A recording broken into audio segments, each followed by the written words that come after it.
It was like my Edison light bulb moment right there when I realized what an impact it is to have music so fast as a music pastor who is trying to create worship services on a week-to-week basis. You know, it's just a constant demand. Sunday is always less than 7 days away.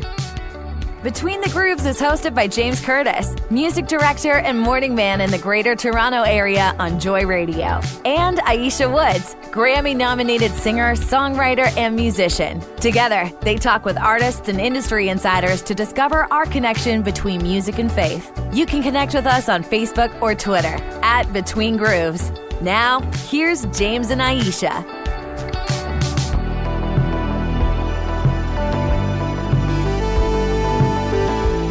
Welcome back to Between the Grooves, or welcome to Between the Grooves if this is your first time. We love coming up with conversations with people in the music industry, the Christian music industry, and we often talk to artists, people behind the scenes. And today we're going to have a chat with somebody that, it's not one of our usual conversations, if I can say that. Am I right, Aisha? Yes, you are right. But this guy is definitely a veteran, and he's provided a great resource for churches and worship leaders and pastors alike. I'm looking forward to chatting with Mr. Ryan Dahl. Yeah, Ryan is the founder and CEO of PraiseCharts Publishing, and they are celebrating 25 years this year. And if you haven't heard of PraiseCharts, that's where you go to as a worship leader to get chord charts for your musicians, for your band, for your singers. They also have many free chord charts and MP3 downloads that you can grab off of their site. And given the fact they've been around for 25 years, they've had to shift the way their business operates, too. And that's a really interesting part of this conversation that we're going to get into with Ryan. So let's get into it now. Ryan from PraiseCharts on Between the Grooves. Coming through okay? Yeah, sounds great. You can hear us okay as well? Yep, that's great. That's awesome. So PraiseCharts, 25 years old. Did you ever think Congratulations, happy birthday. Yeah, happy birthday. Thank you. Did you ever think it would last this long? No, in fact, I barely thought I would last a couple of months in the early years. I mean, my dad, my mom, my uncle, my brother, everyone was looking at me going, well, what are you doing, Ryan? Seriously? Like, get a real job, you know? So fortunately, when I started, I had a quote unquote real job, and I was able to just do this on the side, and nobody really cared. But as soon as you give up all the protections of, you know, normal work life, which I did about 3 or 4 years after I started, then, then your neck's on the line. Like, if this doesn't work, now have a wife, I've got 3 kids, and my wife is pregnant, all these sort of personal pressures.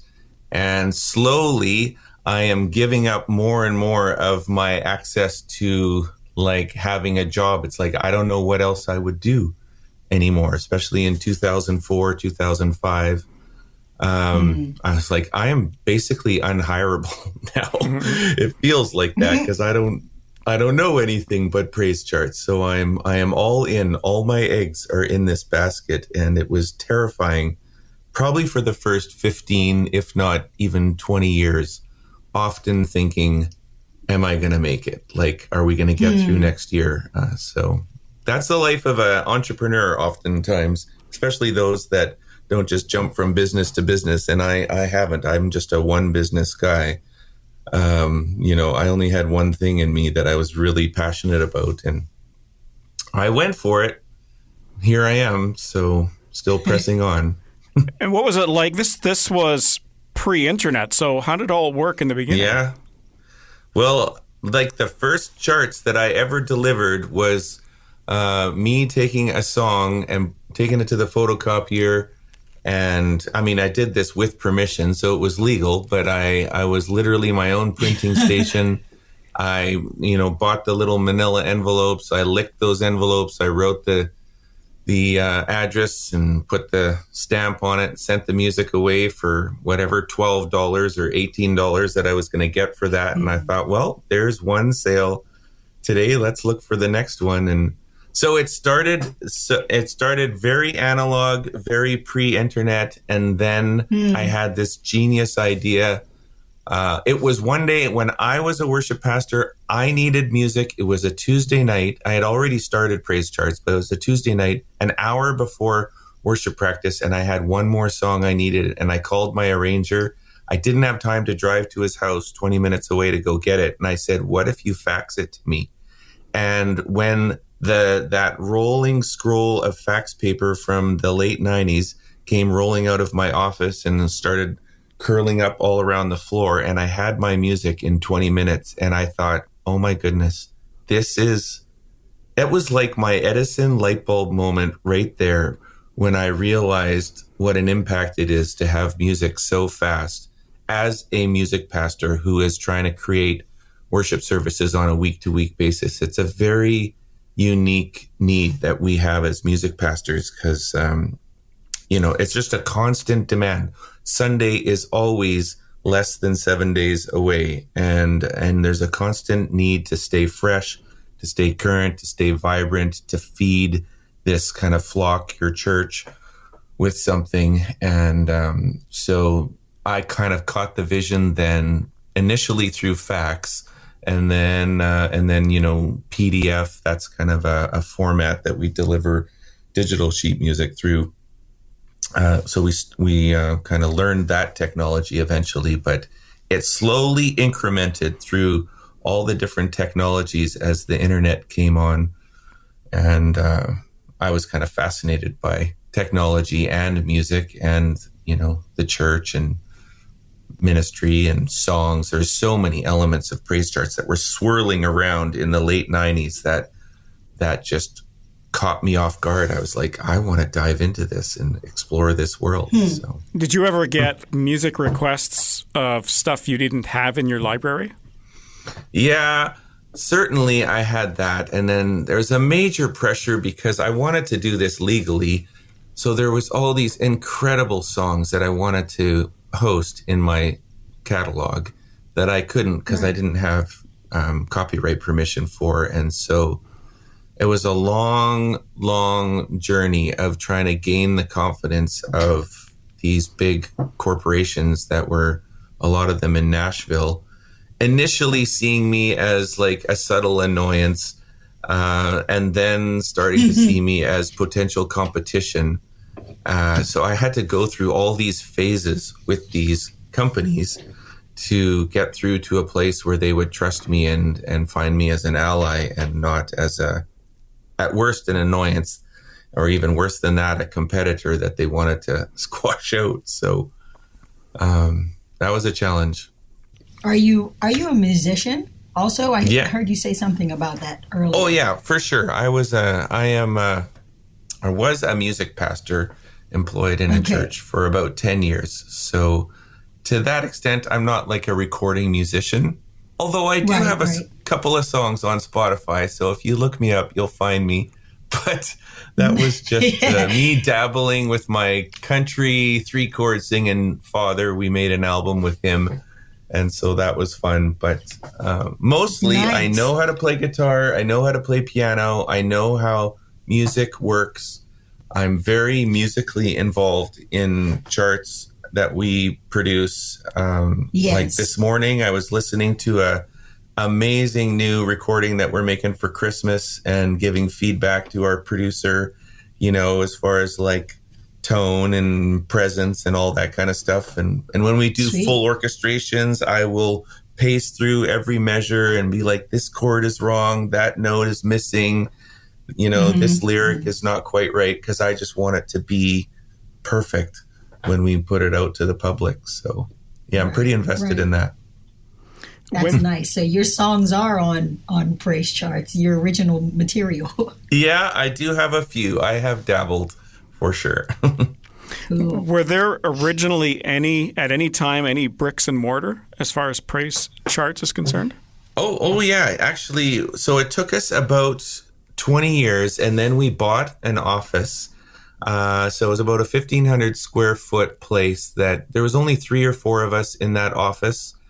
I had like a programmer and a customer support person and a publishing manager and myself. Most of our staff is scattered all around the nation, and a few are even international. So I don't have a need for a big office. And I never have had a desire for that kind of corporate life. Just me personally, the way I'm wired, I don't need or want that kind of, lifestyle. And I've discovered in the last 20 to 25 years, there has been an opportunity for people to craft a legitimate work lifestyle that doesn't, demand driving to work and, going up an elevator to a big office and just doing that kind of office life. So I've kind of steered around that for the most part, but we bought an office and then COVID hit. And, that took a big hit on PraiseCharts for sure. We climbed out of that and then just decided to move our office home. So I'm like, now I've raised 4 kids. They're all 22 to 27 years old. They've grown up with PraiseCharts. Now they're out of my house and we live in a house with, 3 or 4 bedrooms, and I've converted a couple of them to offices. And I should show you, maybe I'll send you a picture of my office now, but it's a very sophisticated, studio. I've got like lights and monitors and keyboards and microphones and instruments hanging all around. It's my dream location. And there you go. I literally, I don't know if I should say this, but I'm just sitting in my shorts and t-shirt right now with a hat on. I haven't had a shower yet. Talking to you guys, and nobody needs to know, but I'm letting you know that this is the world I'm living in. So I think it's nice. the dream life that a lot of people would have, even pre-COVID. The whole COVID, work from home thing just kind of pushed that forward a lot more. That people could do that if their employer would let them to. Yeah, exactly. Yeah, for sure. There is a challenge. I'll say this is people that work from home. You have to work at finding ways to build camaraderie and community because we're human beings. We need to not just be isolated in our, perfect little studio rooms. So even with us, every 2 weeks, I get my core local staff and we get together in a home, sit in a kitchen table. We talk about our personal lives. We muse about different ideas together. We have lunch. We DoorDash lunch. And I am like resolved to just keep that in our rotation because I really like these people and I want to see them face to face. I want to feel their presence. That's really important to me. So I'm not just siloing off in my little, cocoon. I'm very much a social person. So back to PraiseCharts, 25 years. And again, you said right in the beginning that you were kind of shocked and amazed that it's gone so long. And starting from, just mailing stuff out down to the fax machine. And now, of course, with the internet, I guess when the internet first started, was it kind of like an email thing? Because back then, there wasn't no download links or anything like that. These days, you can just go online, register, and then have an account, and then just grab whatever you want, get it real time. But I guess back then, it was more of an email thing? It started like that, and I was just emailing. That like the progress from fax to email to internet was I started by faxing charts to customers, and then I went to WinFax, which was like, it was faxing through the computer. Right. So I would do that. Then I discovered those little files that were on the computer that were like the fax files. I could just send those via email. And then it kind of went to sending a better form of a file. And then the massive breakthrough, I want to tell you this was the moment of PraiseCharts, is when I paid this friend of mine. He spent a couple of days and created a little piece of code that could deliver the PDF, that could deliver the file that had the music automatically after you made the purchase of the transaction. So I could literally wake up the next morning and find out how many songs had sold and were already delivered. So that nowadays is like normal. But back in 2003, that was mind blowing to think that something could happen while you're sleeping. And so that was a pretty significant breakthrough. So with that breakthrough, were you able to immediately determine the busy days? You know, because you're not necessarily going to get a lot of traction on a Saturday, maybe on a Sunday, last minute stuff. But like, did you find that Mondays were really busy where everybody's scrambling to get music now to prepare for the next Sunday? Well, the irony of busyness in an industry like I'm in is because the computer is doing the work of delivering the music. When you say busy, it might just mean that people are consuming a lot of music on a certain day. And I know exactly now, I know what the rhythm of Monday, Tuesday, Wednesday, Thursday, Friday, Saturday is. But that doesn't determine my busyness because I'm working with a machine that's doing the busy work. And then my work is pouring into this thing, which is kind of like disconnected on a timeline. Right. For example, just to put it to the extreme, nowadays, the work that I'm doing is largely work for, like, we're working on Christmas and we're working on, the 5-year, the 20-year plan, larger, much larger things, all the while. Now, every day I love to wake up and go and find out what happened last night or what happened yesterday. But that's not because of the work that I did. It's because of the work I did in the last 6 months or 12 months or 3 years. Sure. Even disconnected from PraiseCharts or music publishing, it's an entire mind shift of how you think about work and production when you're working with systems of automation and and digital technology, all of that. The work is still the same. It's just busyness is different. I can go golfing tomorrow and I'll sell the same amount of music as if I sit in my studio and toil away for 12 hours. But if I do that for 8 months straight, eventually the thing will erode. And so my mind, I am a kind of a creative, entrepreneurial, innovative I'm a thinker, I'm a dreamer. So, some ideas will come in the shower or even on the golf course or wherever, and then I'll come back and want to apply those. But it's not like waking up at 8 a.m. and then, licking stamps and photocopying music. And I've got all this stuff to do because it's Tuesday and all these music pastors have practice tonight and I got to get music to them. That's not how the busyness works. But if you're interested in the rhythm of the week, Tuesday is the biggest night of the week for PraiseCharts as far as selling music. It's like a Monday, Tuesday, Wednesday are the crest because that's when people are rehearsing their choirs and orchestras. And then, interesting enough, a specific type of music called a chord chart, which is just lyrics and chords. Sunday morning. Sunday morning, right? Exactly. Last minute. Sunday, I was going to say, or Saturday. Yeah, Saturday night or Sunday morning. So different types of music have a different weekly rhythm to them, which I find quite fascinating. When people buy the chord charts, I guess they can buy in whatever key they want, correct?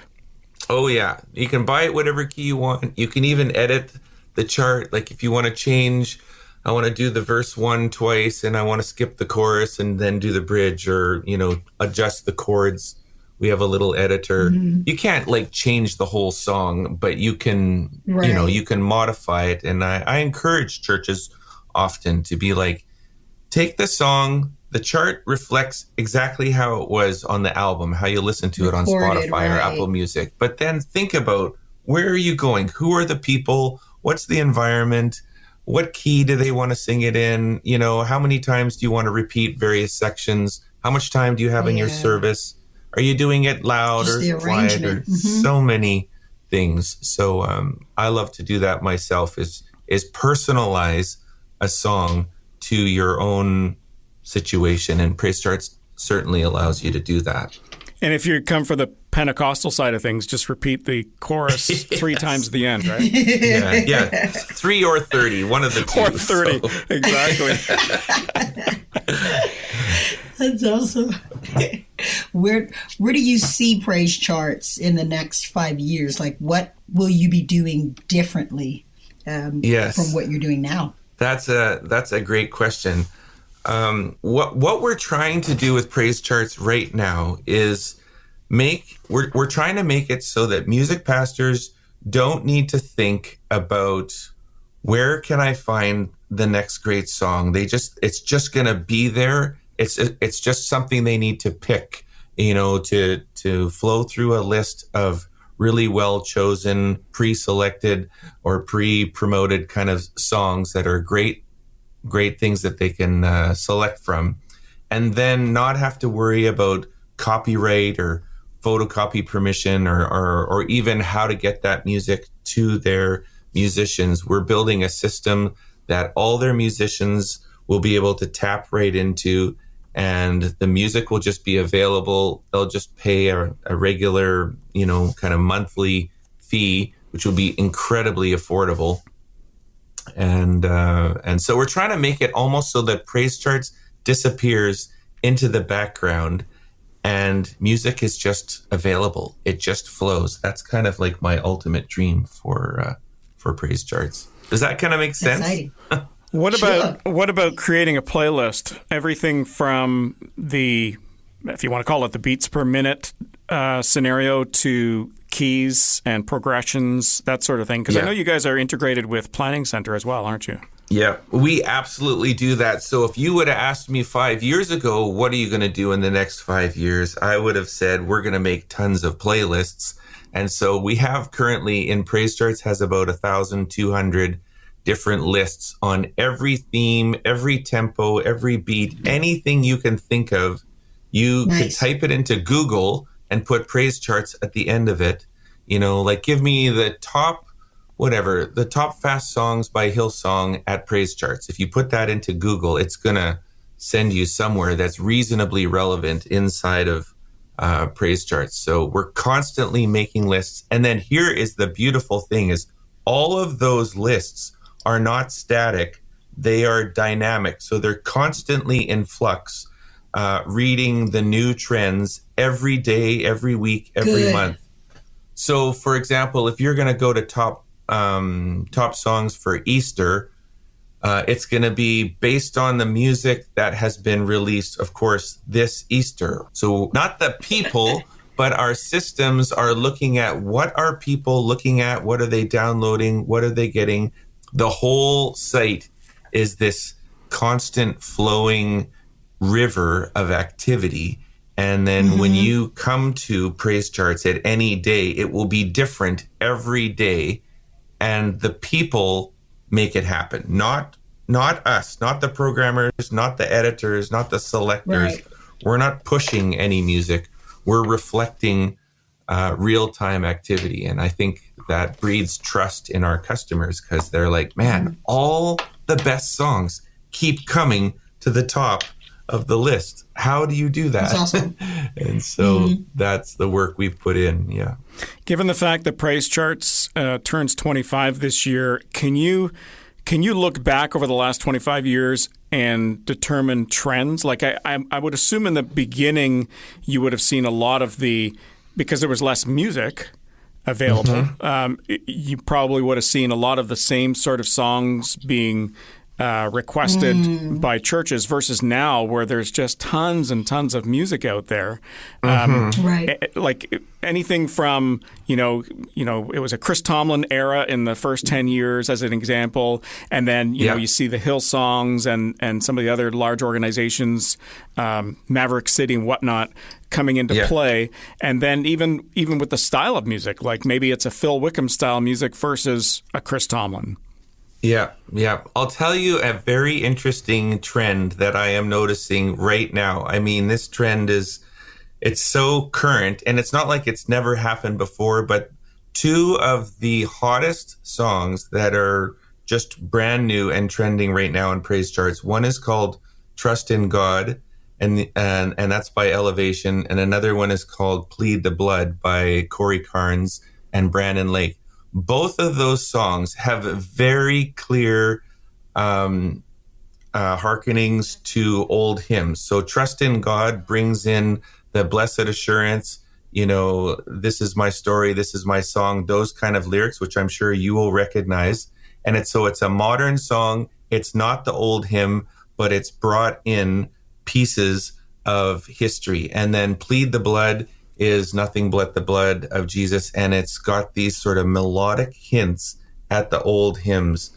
So an interesting thing that I am recognizing as we progress into the future, artists, songwriters, worship songwriters are recognizing people don't want to leave the past behind. It's like they want to move forward and carry their heritage with them. And that song, Trust in God, right now, it's been a long time since I've seen a song in praise charts take on so dramatically as it is right now. You can go to the homepage and listen to a preview of it and see it probably at the top of some of our lists. So yeah, that's just Blessed Assurance and, some of the old hymns. So, and it's different it's not just some of these worship writers taking a hymn and kind of making a modern version of it, like different chords or something.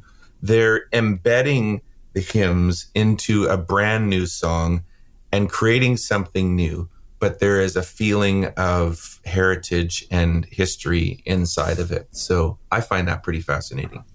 And I think what a lot of worship leaders would do in scenarios like that anyways, to sing the new version, but just to appease the old folks, if I can say, in the congregation, is to transition into the original hymn, which would be like phenomenal for the young people, because they may not even know the old hymn, but they would think, wow, this is a great song, not knowing that it's been around for a million years, right?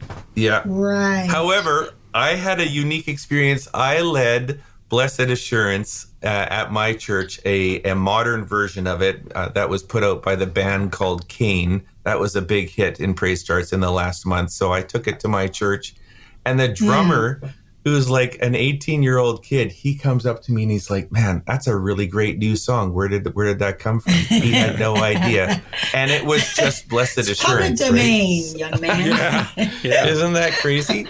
So I would say even the young people, if the songs are arranged well and presented well, they can be very attractive even to a young generation who discovers that deep down inside they want some of that depth. They want some of that longevity to music. There's a reason why we've been singing Blessed Assurance for 100 years. It's because it's a great lyric and it's a great melody. And you can't they don't just come and go. Those songs come and stick, right? So Yes. You know, it's funny. We just yesterday in church, we did, I don't know if you're familiar with it, I Got a Song by James Wilson. And sure enough, Blessed Assurance, the exact same lyric, Jesus is mine. And then it goes into something else more modern. But like you said, those lyrics stick, that melody sticks, and there's the familiarity, and it ministers to every generation that's in the congregation. Yeah. I will definitely say this. I want to put a plug out, because even you mentioned this, that, we do it to cater to the old people, but I think we need to move beyond that mindset of the hymns and the music of our sort of cultural heritage is actually for young people. It's for all the generations. It's not just catering to, to them. So even that's just the way we talk about it, and the way the mindset that we have is, I'm here to lead us all into a time of worship. And some of the old people aren't even going to know that we're singing an old hymn. They're just going to think, do I like the song or I don't? And it might be a hymn, and hopefully we do it in a way. And that's the trend I'm seeing even with Elevation and Bethel and Cody Carnes and Brandon Lake. Some of these big songwriters right now are recognizing that the hymns have something to say even to the young modern generation. And so they're writing those lyrics and those melodies into these new songs, almost hiding them like Easter eggs in there so that nobody knows. It's a new creation. So I find that fascinating. But it's the simple melodies and the components of the song that are recognizable by people that have been in the church for many, many years. that helps, especially the fact if it's something really simple but a powerful message that helps the worship leader lead people into worship, because you want to make it easy for people, right? You don't want to have these complicated lyrics or complicated melodies. Melodies. You want people to join in as quickly and as 100% as possible versus some of this other more complicated, whether it's an upbeat song or whatever else, right? Absolutely, it's a very distinctive role that a worship pastor has, or a worship leader.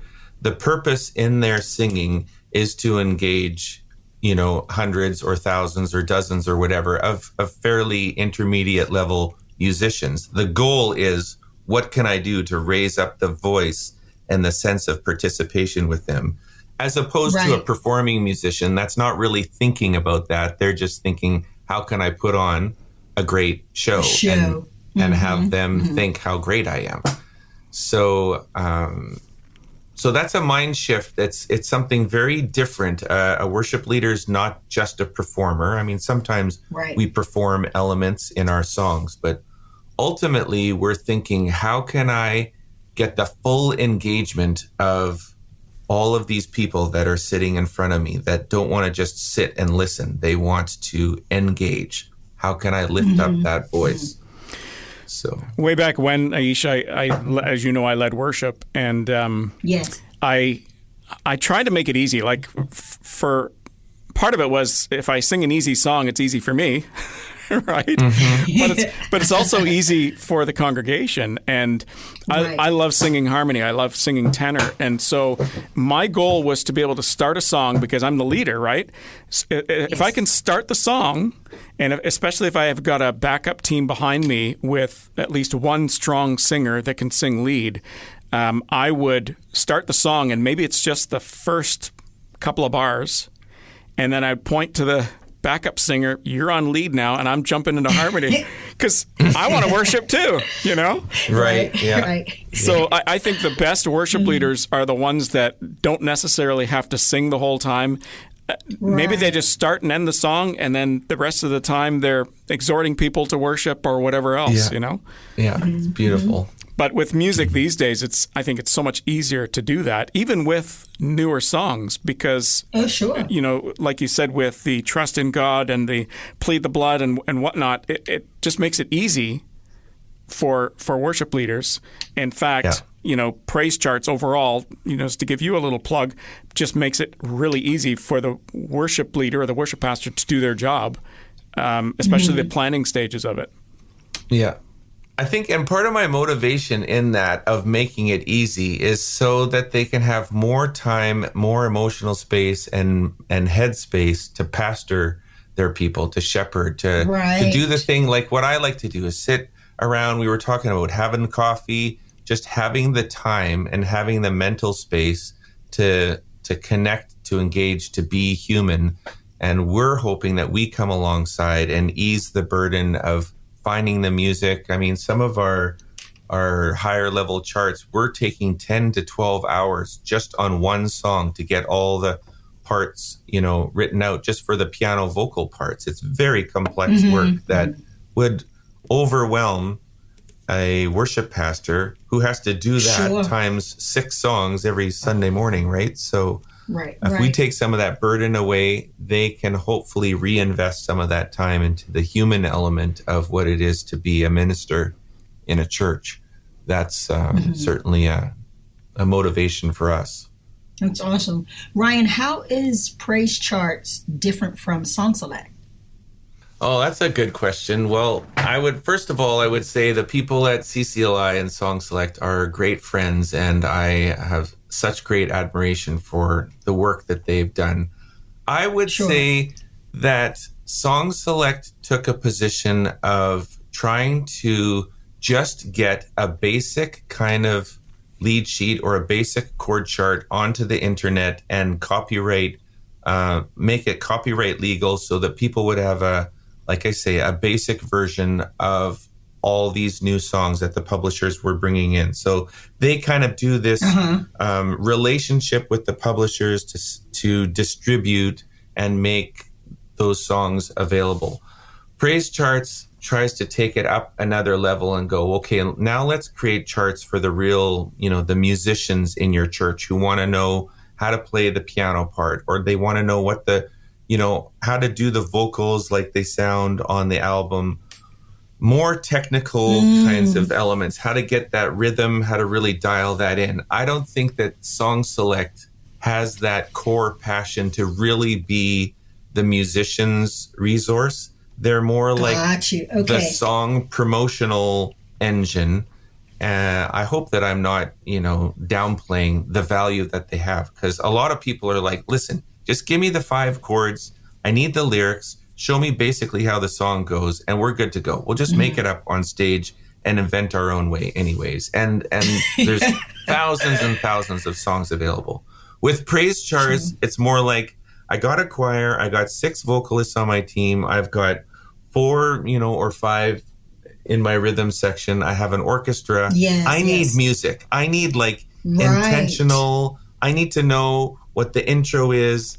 I can't be wondering what to do at Wednesday night worship practice, or we're going to spend 6 hours on one song. So, we are more of the musicians, and then even as far as the chord charts, now we sell a lot of chord charts, but I take time, and my staff takes time, to make sure they're the right lyrics, the right chords over the exact syllables. They're phrased well. Everything's laid out. We edit and re-edit many, many times to make sure they're right. If they're wrong, we go in and correct them. I do have a lot of customers or people that will come to me and go, I know when I come to PraiseCharts, it's going to be right. And if it's not right, they're going to fix it, right? Sometimes with Song Select, people are like, I don't know. Sometimes it's hit and miss. The chords aren't always in the right place. And, I'm not trying to diss my competitors, because I appreciate and love the work they're doing. But we're trying to be, I don't know if it would be a fair comparison to say, like, there's McDonald's and then there's like the steakhouse, right? Well, McDonald's is a very great business, and a lot of people need that to get through supper. But if you want a meal that's really well prepared, then you're going to come to the steakhouse, right? You may pay a little bit more, but we're putting a lot more time into what we do. So I like to think that is what distinguishes us. We don't reach near as many people as Song Select does. Hands down, they have the majority of the eyeballs. But I care about the details of the songs and the arrangements, and we're trying to reach people who care about the things we care about. Yeah, that's right. With the people that you have on staff, how many are involved in the technical behind the scenes as far as programming is concerned, versus the people that deal on the getting the songs, getting the permissions for the songs, and I guess like in radio, administrative part before you can even offer the song online, there must be royalties that you have to pay, or at least have an agreement in place and how it's going to work. How does that math all work? Yeah, that's an interesting question. So I have a full-time publishing manager she's the girl. We go to her house every other Wednesday to have lunch at her table. She's one of my closest friends and cares so deeply about all this music and worship. She's a great singer herself and is very well connected across Nashville with all the publisher heads and that. So she takes care of making sure we have permission and the relationship. And those publishers are emailing her almost every day, feeding her. We got new songs coming down the pike. This one's releasing next Friday. This one's releasing in a month. So now she's got this relationship where they are feeding her rather than her chasing after them. So that's that side. Then I work with a full-time developer on our staff who works in the office in our home. He comes to our home every day. And then he works with a programming team that we contract out So there's probably about 4 or 5 guys that are constantly working on the back end, having nothing to do with music and everything to do with code and, just making it so that it's a clean, fast experience. When you bring up PraiseCharts, you want those songs to just populate. You expect that sheet music to just display. You expect that song to just download. All of that that is so simple on the surface is incredibly complex under the hood. And everything is a custom built system under the hood. So we have that. And then I have a whole team of, I have a full-time orchestrator, a part-time. I thought you were going to say an orchestra. I have a full-time orchestra. They're just standing by with all their instruments to play this stuff. No. Bring in the strings. My orchestrator, his name's Daniel Galbraith. You'll see his name on many of our charts. And so he just sits at his desk. He's basically raised all of his kids sitting in an office similar to mine, and he just pumps out orchestrations day after day after day that I feed him. I'm like, hey, do this one. Before you do this one, can you just do this one? Because this one is, now we got, feed the blood or plead the blood. That just is peaking. So I'm constantly in communication with him as to what to work on. And then we also have some piano vocal arrangers that will create the piano vocal charts, because usually our system is we'll make a chord chart, we'll put it live, test it to see what the demand is like. Then we will upgrade to piano vocal, test that to make sure there's enough demand. And then the best of those go to orchestra. And then I've got a team of multi-track guys. So one guy is just electric guitar. He gets fed by my keyboard player. So the keyboard guy will produce the keyboard tracks, send them to the guitar guy who lives 5,000 miles away from him. And then that gets sent around, and then ultimately it goes live. So there's this whole network, about 25 of us. We all have different roles. Probably the only person that doesn't really know what he's doing is me. Because I'm like, where do I fit into this whole machine? Everybody's got something to do, and I like to think I'm important. And they tell me sometimes, they're like, we do need you. We just don't need you today. So, yeah, absolutely. We need you for the bigger picture. That's good. You need somebody like that. That's awesome. Yeah. I've really enjoyed this conversation. Certainly an eye-opener as far as, the usual conversations we have. We often have artists coming on talking about their careers and how they started out and, things that are happening in their world. But we don't really get a chance to, as much, take a look at stuff behind the scenes, because the average person going to church wouldn't know anything about PraiseCharts, right? No. This is the world of worship leaders, worship pastors, things happening in the church, right? Yeah, that's right. All they know is that their worship pastor is showing up on stage, and he doesn't really look that stressed. Right. He hopefully looks fairly confident, fairly excited. So that if that can happen, then PraiseCharts, it's doing its work. That's what we want. That's awesome. That's great. Well, listen, Ryan, thanks so much for hanging with us. And this was fun. Thank you very much. Had a blast. All right. Take care. Okay. Good stuff. See you then. Bye-bye. Check out PraiseCharts.com to get all the info and to be a part of all the exciting things happening with Christian music in your church. All right, let's go to some artist advice from this cool cat that's been around for a little bit too. Mr. Talkbox, Byron Chambers himself. Advice to new or old Christian artists: continue to just be authentic. Stay authentic to who you are. Try not to play this industry game, because it can become a game. It can become a thing of mechanics, And I'm not saying there's something wrong with that. Whichever way you get to where you need to get to, you do that. But I would just say, just stay authentic as possible. Pray, first and foremost, pray. Keep your relationship with God first place. That is the very key thing. Keep your relationship before anything else. Make sure you locked and loaded with the Lord. And the good steps of a righteous man are ordered by God. And so just That's try to be it. ordered by God and stay authentic. That's a piece of advice I'd like to give. Be authentic. Coming from a guy who has stuck through with his talkbox instrument. There's really no one else doing it. He's very unique. Exactly. So And so like it's coming easy from for him to be authentic. That's right. It's easy for him. Yes.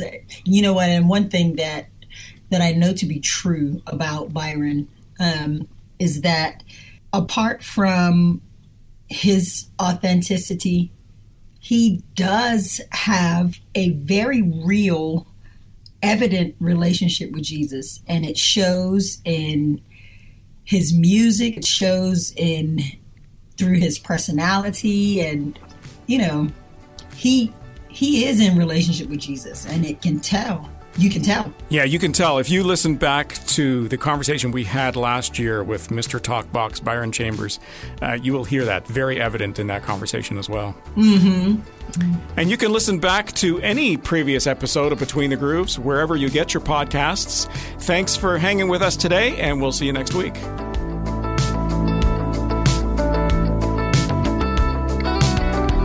Thanks for listening to Faith Strong Today's Between the Grooves podcast. If you enjoyed this episode, would you consider sharing it with your friends, rating our podcast, or giving us some love on your socials to your amazing friends and followers will only help us reach more people. We'd also love to hear from you and share your feedback in an upcoming episode. Send your video or written message to Aisha and James on Facebook and Twitter @Between Grooves, or email us anytime, hello@faithstrongtoday.com.